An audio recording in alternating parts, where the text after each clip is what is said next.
Hi everyone, my name's Rhys Gordon. I'm here just to talk about the upcoming Sydney Tattoo Convention. I'm here with my good friend Todd Bailey. We're just going to give you some sort of updates and go from there. We've had a great friendship over the years and spoke about the convention, and I've mentioned the previous one, if you ever need any help, I'm here, and said, let's have a meeting and talk about this Sydney Town Hall one. I'm like, wow. And then going to the venue, it's world-class, heritage listed. It's just been renovated itself. Yeah. It's phenomenal. So it alone is going to lift the game of tattoo conventions anyway.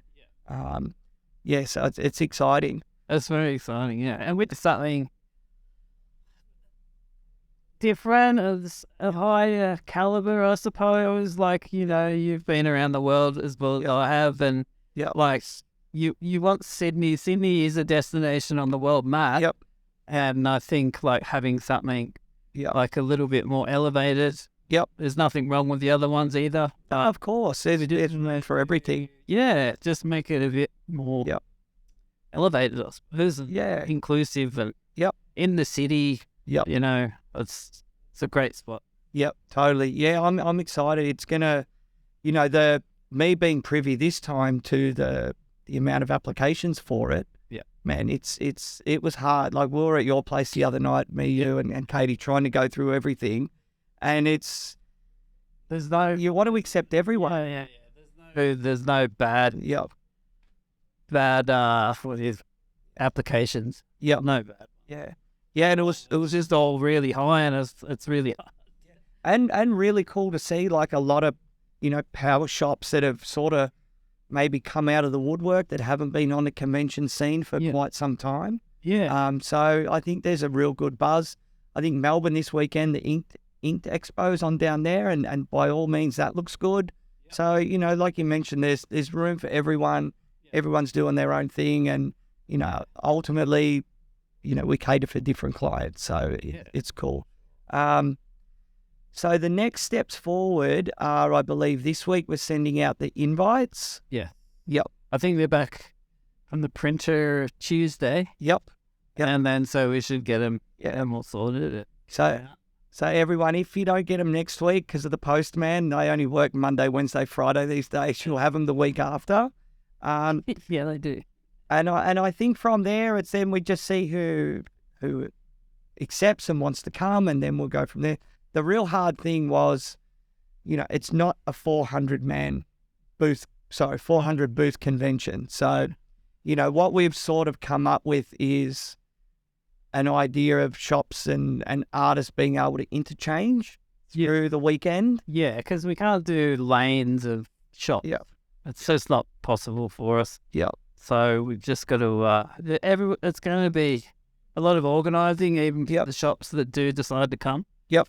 Just with their artists, but, it's nothing new in a tattoo shop. Everyone's... Yeah, for sure. Yeah, everyone's like a well-oiled machine these days. Around a little bit, and, it's just the way it has to be this time.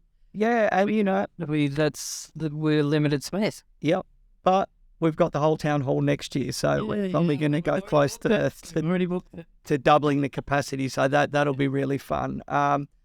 Really cool. We've got a lot of other cool stuff going on, like some seminars, a bunch of internationals. We're going to be dropping more. How did Freddie and Eddie come along? Because I know you're really good friends with Eddie. Yep. I just asked him if he'd be interested in coming.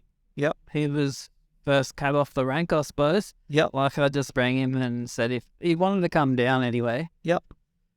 But it's all sort of lined up the way it's lined up, and being tattooed by him, he's done my back and over the years, and he loves it here. So and obviously if Eddie's decided to, and he told me he's never committed to anything this far out before. Wow. And I was like, really? I don't like that. Yep. I'm bad at that. Yep. And I was like, oh, come on. So I was like, all right, you got to come. And then and then I asked Eddie to ask Freddie. Yep. And messaged them, and then they were going to some show. I think it was in San Francisco the other week. Yep. A month ago or something. And I I was like, tug on his chain, and he was like, yeah, I know, leave it with me. Yeah. And then Freddie messaged me and was like, oh, sorry, it was in the private messages. Yeah. I was like, hey, thank you.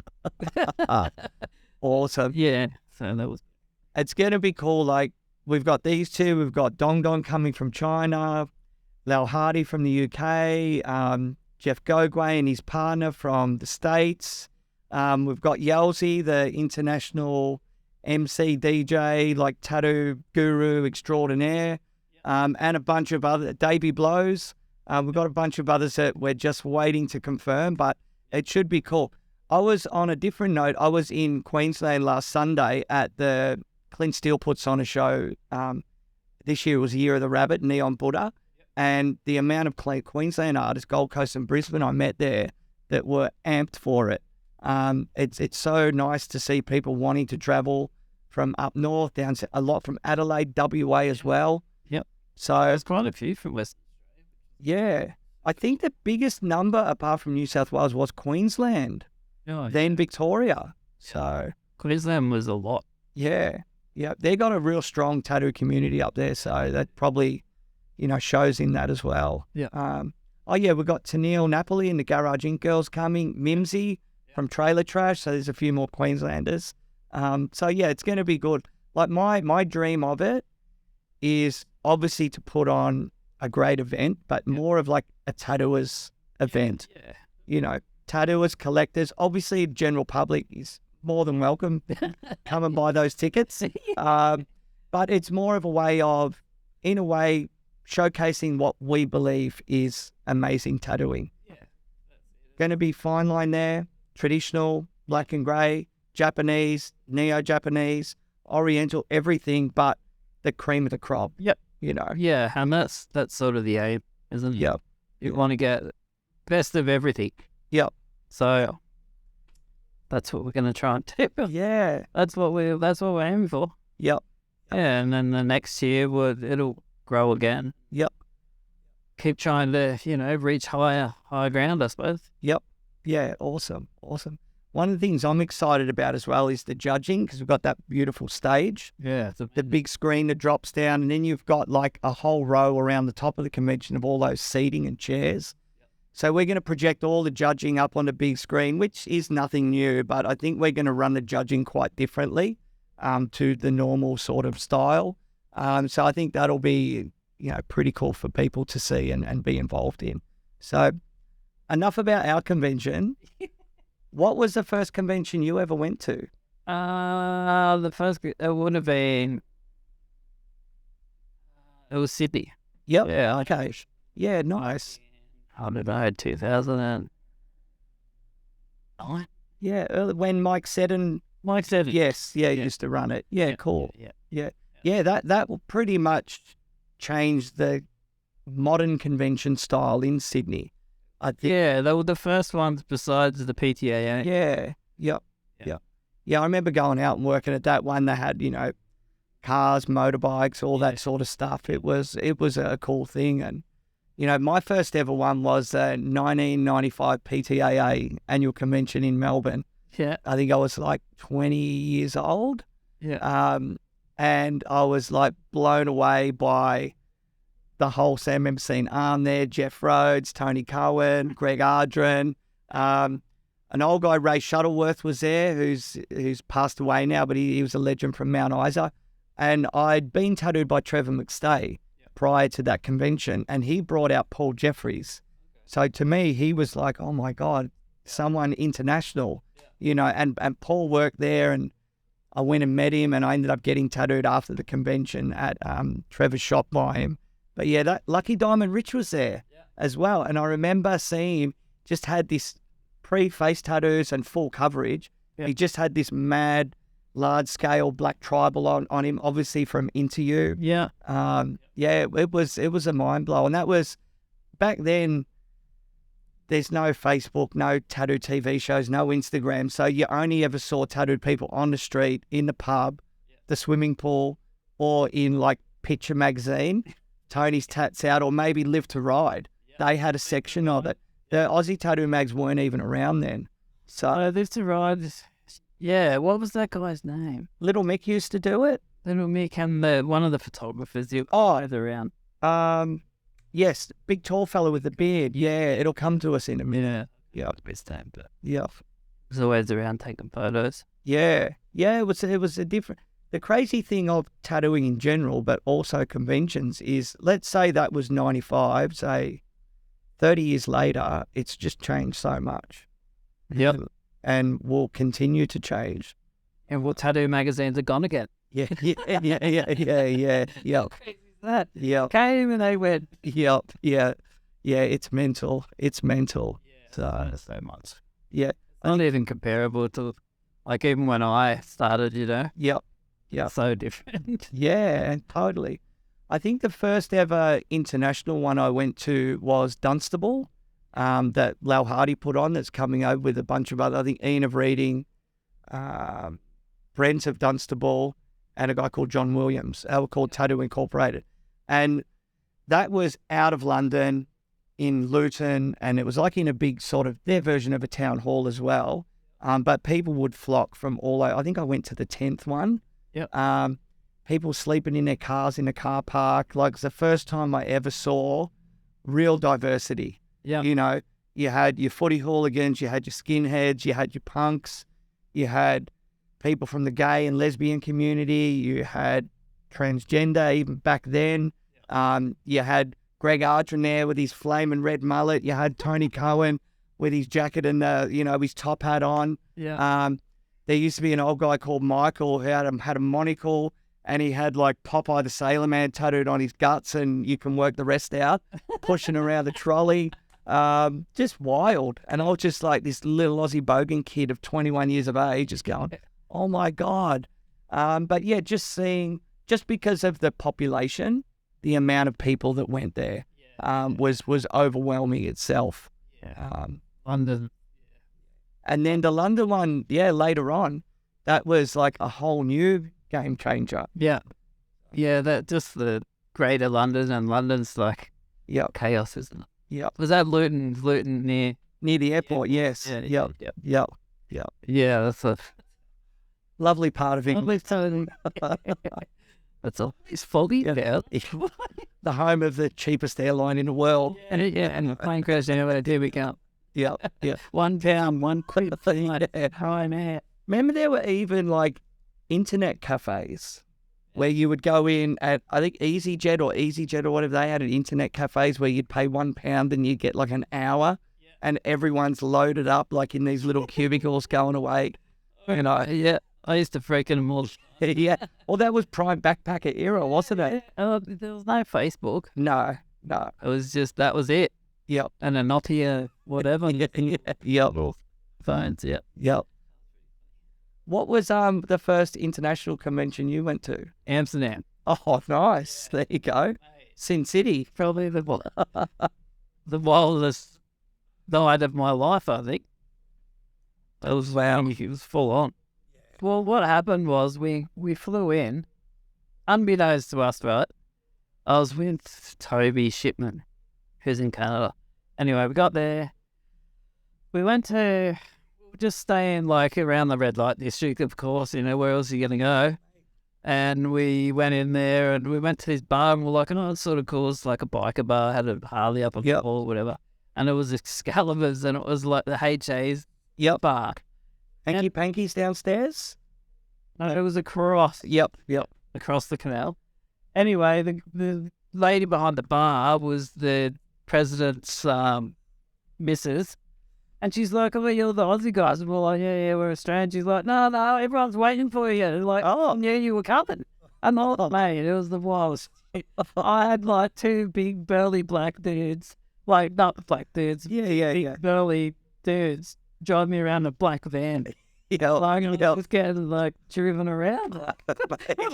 I still remember they were like, I was like, I'm gonna have a shower, and they were like, okay, we'll just wait for you here then. I was like, ran upstairs, had a shower, ran back down, and out we went. Driving along, and Todd here, this is the red light district. Here are the ladies to choose from. Oh, it was just crazy. I was like, is this for real? They were like, oh, we'll just wear your like driver. Yeah. And I was like, Okay, you're the driver. Like, we're going to argue. Like, here we go. And then Toby's like, where are you going? And I was like, don't worry about it. Window shopping. Yeah, I was like 24 hours. Yeah. Amsterdam doesn't close. No. Dan Gold was in the mix. Nice. Should ran into him there. That was like around that. Was it before or around the time of he did the show? Yep. So he was fresh off the press, and he's a workhorse. Yeah. He doesn't mind a beer. Yep. He thinks, we were in good hands. Yep. And then, how it goes at Excalibur's. You just hanging out, yelling and and like a drunken sailor. Yep. With some pretty heavy fellas. Yeah. Crazy. I remember, I don't think anything's changed. Like, I think Tony Curran went there in, 77 for a convention then with Bill Phillips, Dutchy, and a few others. And it was, heavy back then too. It is, the red light's a heavy city. It's a heavy part of Amsterdam. And I think, even I was listening to a podcast yesterday, the Joe Rogan podcast. Yeah. I had a lady on there that does the documentaries, and it's a narco state now. Right. Holland. What's that mean? It means like that's where all the MDMA is being produced. Yep. Actually is being produced.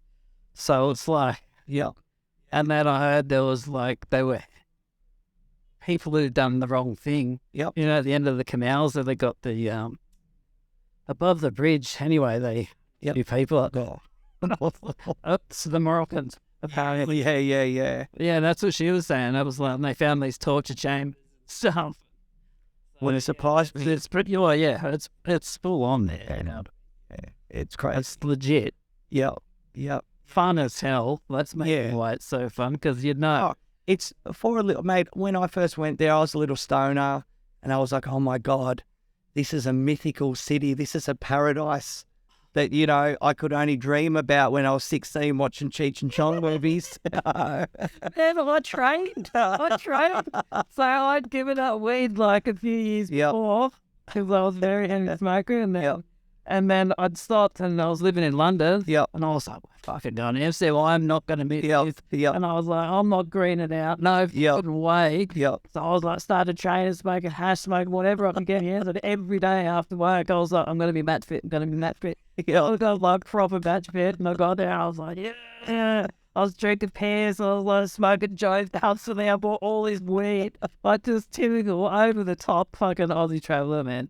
And he just lit, and I was like, oh, it's amazing, isn't it? It's amazing. Yeah, I know. And I was like, I had to leave it on the train when we're going back to the airport. I was like, mate, you wouldn't be the first, and you won't be the last. No. It's good. Back to Dan Gold. Is there a whisper? Didn't I see him on the list? Yeah, he's coming. Nice. Well, I'm pretty sure he's coming. Nice. Get his light anyway. Yeah, totally.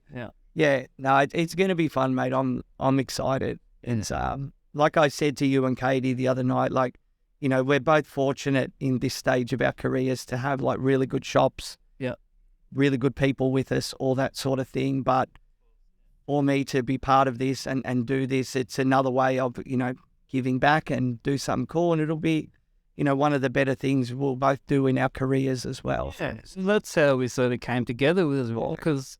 Obviously I spoke to Katie. It was me and Katie's idea. But I was like, well, how do we make it better? Yeah. You know what I mean? We don't want to start splinter off all these vibes and bad vibes and all that. It's about trying to make the scene better. Yeah. Bringing tattooers together and different styles, and even just the younger generation to see it. Get educated, really. Totally. It's see the older tattooers, and they still do a tattoo 4 or 5 days a week, and they can hardly walk, but they're still there. That's not about just part time. And yeah, totally. Yeah, it's good. It's definitely gonna bring the community together. Some good after parties sorted out, all that sort of stuff. So I think it's been quite a while. There used to be, I think Inked magazine used to do after parties after the convention. And when Vanessa did that, they used to be great. Everyone would pack up as quick as you can and then get your ass to Newtown or wherever it was and just, party the night away. And that was everyone's time to come together. So, hopefully we'll do something quite similar to that, but a different version, different flavor, and everyone will be having fun and, we'll roll from there. Yeah. Well, those secret venues that are waiting to be launched. Yeah, they're in the mix. Yep. So, no, it's cool. So I guess just to update everyone again, like after all this stuff's out, okay, basically we had nearly triple the amount of applications for boot space that we have. So that's one of the reasons why we're allowing people to interchange out. So what we're going to do is we also have like a backup list sort of chronologically as it came through of if someone can't come for some reason or whatever, or even pulls out closer to it, we're going to have sort of people in the wings hoping that we can get them in. But if not, there's always next year. But what's been really humbling as well is even in some of those emails coming through, people saying like, if I'm so excited, if I can't come this year and work there, I'm coming down anyway. Yeah. Yeah, it's going to be good to get people together, really. Yep. It's for tattooing, ultimately. Yep. Obviously, it's for the collectors too. Yep. And that's, we're only just starting to formulate the prize system and the judging and what the categories are. Yeah. And, obviously you've got all the classics, but, we came up with one of like best collector. So that's not, for example, that's not someone with an amazing bodysuit by one artist. That's someone that's got such an amazing collection amassed from so many different artists, and it could be, for example, a 70-year-old man that's covered in stuff from his 20s to now. Yeah. So that's, it's going to be the better. Yeah. We good. Just to hear the story. Yeah, totally. So, and we've got some other cool stuff like that along, and it should be good. I'm going to get some. I could see if Lucky wants to come. Yeah. Yep. I'll hit him up. Yep. Yeah, imagine him like cranking it out on the main stage, or even better, even out the front, So crazy. Yep. I'm sure the council wouldn't mind some chainsaws and fire and stuff. Well, they're under a major push to bring life back to the city, so that's the one. I'm sure we can do it in a little square. Yeah, totally. Like meet the health and safety criteria. Yeah. So it'll be cool. Yeah. Well, mate, I reckon that's probably enough for today, and we'll touch base with everyone again in, say, maybe 2 weeks when we're at the next stage, and we'll drop some more info.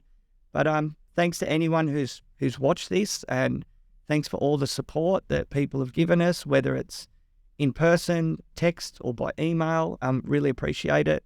And again, thanks to you and Katie, Todd, for allowing me to be part of it. Thanks for being part of it. Yeah, it's going to be good. Get excited, people. Awesome. It's going to be something new. Cut.